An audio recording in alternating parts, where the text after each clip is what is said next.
यीशु मसीह के प्रिय और मधुर नाम में आप सबों को जय मसीह की। Praise the Lord. यीशु सहाय शालोम कहती हूँ।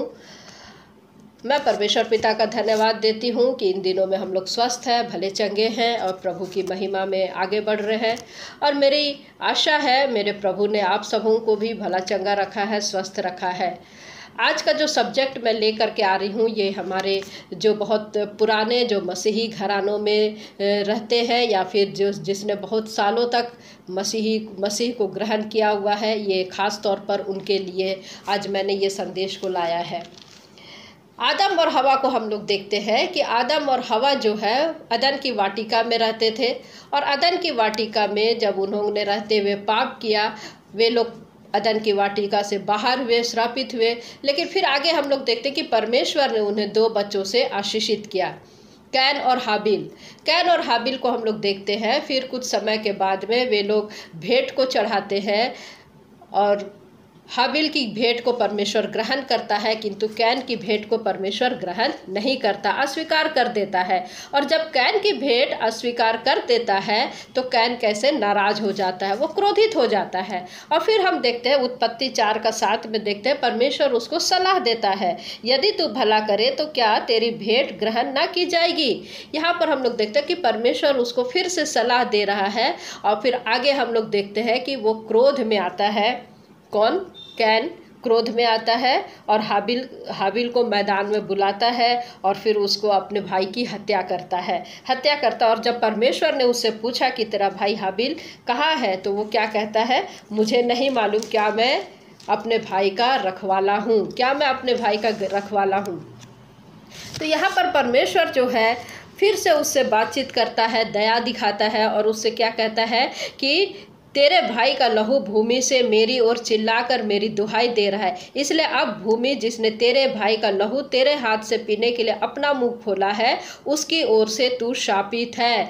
भूमि भी शापित है और अब तू भी शापित है। अब तू बहुत तकलीफ के दिन गुजारेगा, यह परमेश्वर कह रहा है। और फिर उसके ऊपर में न्याय आ जाता है। और फिर कैन ने क्या कहा, कैन क्या कहता है कि जब आगे हम लोग देखते हैं, देख तू आज के दिन मुझे भूमि पर से निकाला और मैं तेरी दृष्टि के आड़ में रहूंगा, पृथ्वी पर भटकने वाला और भगोड़ा रहूंगा और जो कोई मुझे पाएगा मुझे घात करेगा।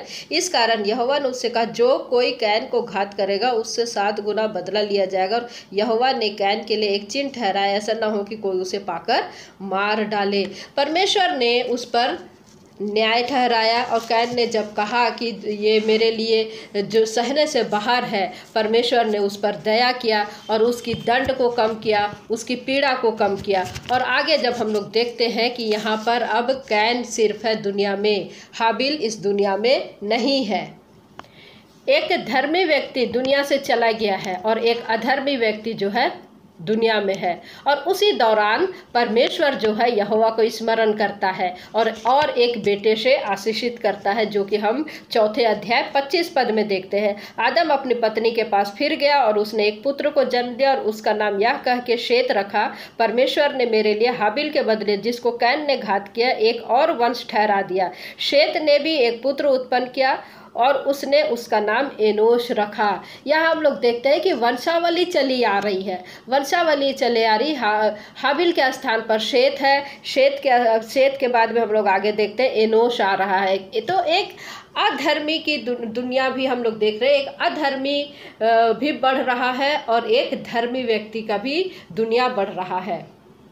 कैसे बढ़ रहे? दोनों, एक अधर्मी भी दुनिया में है कैन के रूप में और धर्मी भी है शेत के रूप में। दोनों को परमेश्वर बढ़ा रहा है, दोनों की वंशावली आगे जाती है। अब हम कैन की वंशावली को देखते हैं कि कैन जो है यहोवा के सम्मुख से निकल चुका है। कैन परमेश्वर की महिमा से रहित है। कैन को हम लोग देखते हैं कि वो नोद नामक स्थान को उसने वहाँ पर गया, वहाँ पर उसने नगर को बसाया, हनोक को जन्म दिया, फिर कैन नगर को बसाया। और आगे हम लोग देखते हैं 20 पद में हम लोग देखते हैं कि जब पीढ़ी दर पीढ़ी यहाँ पर चली आ रही है। आदा ने याबाल को जन्म दिया, वह तंबुओं में रहना और पशुपालन इन दोनों ऋतुओं का प्रवर्तक हुआ, यानी आविष्कारक हुआ। तो ये एक पीढ़ी है जो कि तंबू बनाने का आविष्कारक हुए, पशुपालन का आविष्कारक हुए। फिर उसकी जो नेक्स्ट जनरेशन आई वे क्या हुए, वीणा और बांसुरी बाजों के बजाने वालों का क्या हुआ, सारी रीति का प्रवक्ता हुआ, म्यूजिक का वे लोग आविष्कारक हुए। उसके बाद में फिर तीसरी जनरेशन क्या हो दिख रहा है हम लोग को 22वें पद में, वह पीतल और लोहे के सब धार वाले हथियारों का गढ़ने वाला हुआ। तो पीढ़ी दर पीढ़ी ये लोग डेवलप करते जा रहे हैं, कैसे दुनिया में परमेश्वर ने उसको बढ़ा रहे हैं, परमेश्वर कैसे उनको हर पीढ़ी में वो लोग तरक्की पे तरक्की किए जा रहे हैं।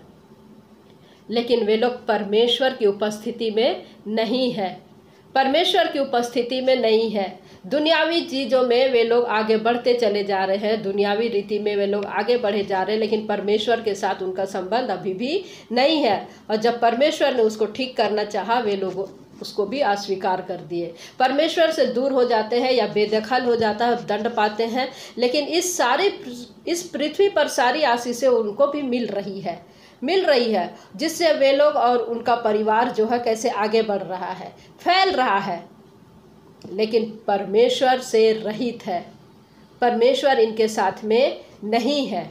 और इनकी जनरेशन कैसे आगे बढ़ रही है देखिए। अब आगे हम लोग जब शेत को देखते हैं, जो कि हाबिल के स्थान पर परमेश्वर ने उनको दिया है। शेत है, परमेश्वर ने मेरे लिए हाबिल के बदले जिसको कैन ने घात किया एक और वंश ठहरा दिया।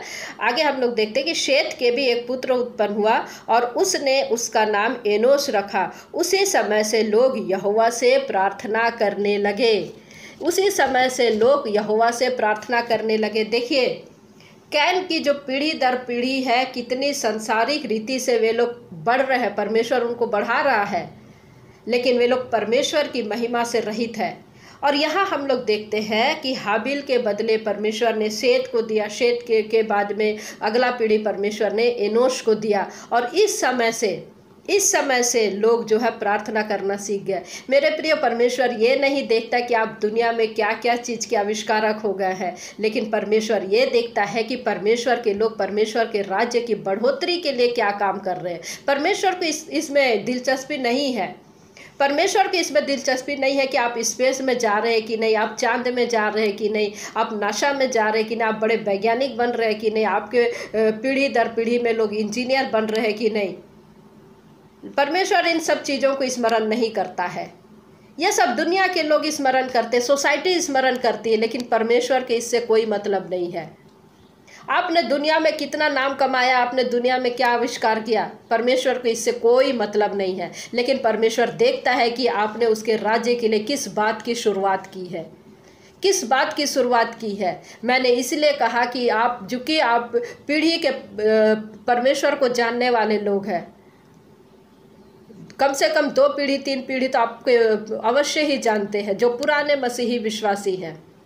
आपने अपने परिवार के लिए, अपने वंशज के लिए, लोगों के लिए क्या किया, या फिर आपने सिर्फ और सिर्फ सुख और विलासिता की, परमेश्वर ने हमको दुनियावी चीज़ों में बढ़ाया, हम प्रेज द लॉर्ड और जय मसीह की करते हैं। आत्मिकता में आपने कितना बढ़ा, हम लोग यहाँ पर देखते हैं। हाबिल है, हाबिल से शेत है, शेत से एनोश है, और प्रार्थना करना आरंभ हुआ।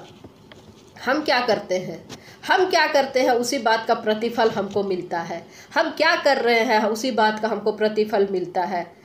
मेरे प्रियो, हम स्पेस में और नासा में बड़े बड़े चीज़ों में हमको जा रहे, हमको कोई रिवार्ड नहीं मिलने वाला, परंतु हमको आत्मा को जीतना है, एक बिगड़े हुए व्यक्ति को प्रभु में लाना है। आज हम देखते हैं सोशल मीडिया में, हम लोग देखते हैं किस प्रकार की गलत शिक्षाएं होती है। छोटे छोटे चर्चों में लोग उपदेशक बन जाते हैं और किस प्रकार की गलत शिक्षाएँ देते हैं। हम वहाँ पर जाते तो है, हम वहाँ ठहरते तो है, लेकिन जब गलत शिक्षा मिलती तो हम उसका विरोध भी नहीं कर पाते हैं, क्योंकि हमारा संबंध खराब हो जाएगा।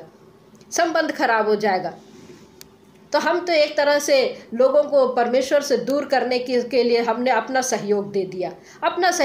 तो यहाँ पर हमको क्या कह रहा है कि भले ही हम दुनियावी चीज़ों में आगे बढ़ रहे, परमेश्वर को उससे कोई मतलब नहीं, लेकिन क्या आपने एक आत्मा को भी जीता है परमेश्वर के राज्य के लिए? क्या आपने एक बिगड़े व्यक्ति को परमेश्वर के करीब लाया है? अगर अवश्य लाया है तो इस बात का प्रतिफल आपको परमेश्वर देगा। दुनियावी लोग दुनिया की चीज़ों में रहते हैं, दुनियावी लोग दुनिया की चीज़ों में रहते प्रिय। मेरा मतलब ये नहीं है कि हमको संसार में रहना है तो हम अपनी जीविका के लिए सब चीज़ों को नहीं करें और सिर्फ परमेश्वर की महिमा करें, लेकिन हमारा फोकस होना चाहिए कि हम परमेश्वर के राज्य की बढ़ोतरी के लिए हम कुछ अपना योगदान दे सके।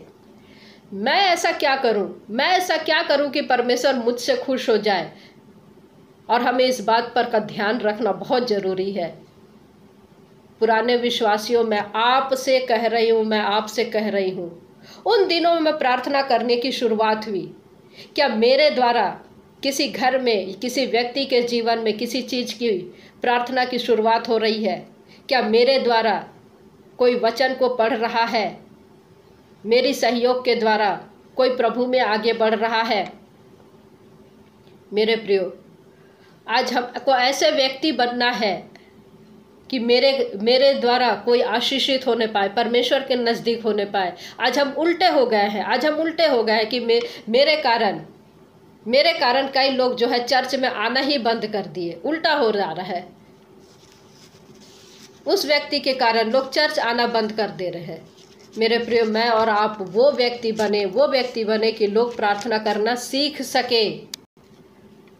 मैं और आप वो व्यक्ति बने कि प्रभु के सामने में लोग बैठना सीख सके। छोटी छोटी बातों के लिए अगुवाई करें, छोटी छोटी बातों में के लिए प्रभु के लिए जैसे भी मौका मिलता हमको वचन सुनाना है, जैसे भी हमको मौका मिलता हम लोगों के लिए प्रार्थना करें। हमारा ये मकसद होना है, हमको प्रार्थना में जीवन में जीना है। मैं कैसे किसी व्यक्ति के लिए आशीष का कारण बन सकता हूँ, हमको ये ध्यान रखना है।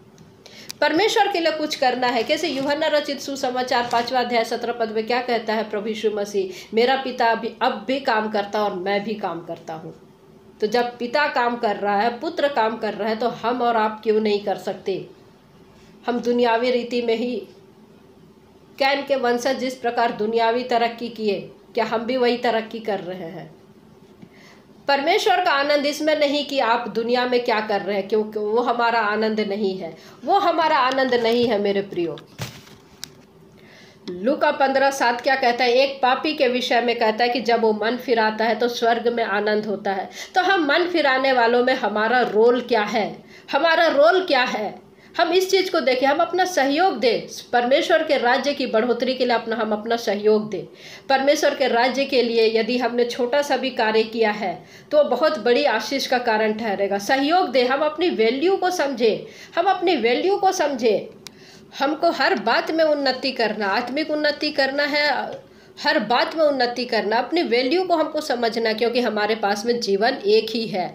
अन्य जातियों की तरह हमारे पास में पुनर्जन्म नहीं है। एक बार मरना और फिर न्याय का होना आवश्यक है। और वचन हमको बताता कि हमारे कामों के अनुसार हमको प्रतिफल मिलेगा। संसार की चीज़ें जो है सब मिटती चली जाती है और ख़त्म हो जाएगी, वरन तेरा कार्य कभी नहीं मिटेगा। तो हमको स्मरण रखना है, हमको परमेश्वर ने इस धरती पर भेजा है तो कुछ उद्देश्य से भेजा है। हम उसको पूरी करने का प्रयास करते रहे। हम किसी दूसरों के लिए आशीष का कारण ठहरे। और जो कोई परमेश्वर की मर्जी पर चलता है वो सदा सर्वदा बना रहता है। यशायाह 55 में हमको वचन बताता है। जैसे परमेश्वर के हम लोग देख रहे हैं, जैसे एनोस के समय से प्रार्थना आरंभ हुई, एक नई शुरुआत, हमको भी एक नई शुरुआत करना है। किसी गिरे हुए लोगों के लिए, बिगड़े हुए लोगों के लिए, परमेश्वर रहित लोगों के लिए, और हम उसके लिए आशीष का कारण ठहरे और परमेश्वर हमको उसका प्रतिफल अवश्य ही देगा। तो परमेश्वर पिता इन वचनों के द्वारा हम में से प्रत्येक को आशीष दे। जय मसीह की। Praise the Lord.